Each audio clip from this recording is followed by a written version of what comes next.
تذكرة فمن شاء اتخذ إلى ربه سبيلا. ان میں نون مشدد پہ غنہ ہے، ہادہ میں ہا کھڑی زبر ہی کھڑی زیر، دو حرکات دونوں کو لمبا کریں گے. ذال نرمی سے پڑھیں گے، ہادہ زی نہیں پڑھنا، ہادہ تذکرہ. یہاں پھر ذال آگے ہے، نرمی سے پڑھیں گے. کاف باریک ہے، را پر ہے، اور تا مربوطہ پہ وقف ہے تو یہاں میں تبدیل ہو جائے گی. تذکرہ ملانا ہو تو تذکرۃ فمن شاء پڑھیں گے. تنوین کے بعد فا آنے کی وجہ سے اخفا ہوگا.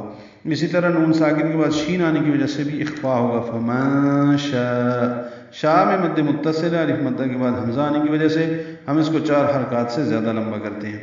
یہاں پہ دیکھیے شاء اور آگے ہے اتخذ، 2 الفاظ ہیں یہ، تو ہم اس کو ملا دیں گے تو شاء اتخذ ہو جائے گا. یعنی شاء یہ حمزہ ہے، اب اس کو آگے اتخذ کے تا سے ملانا ہے تو اکٹھا جو پڑھیں گے تو فمن شاء اتخذ ہوگا.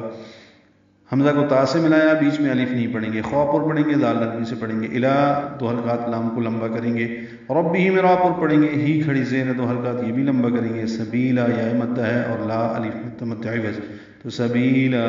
یاد رکھیے یہ آیت سورۃ الطہر آگے آنے والی ہے، سورۃ الانسان اس کے 2 نام ہیں، تو اس کی آیت نمبر 29 وہ دیکھ لیجئے. یہ ایک جیسی آیات ہیں.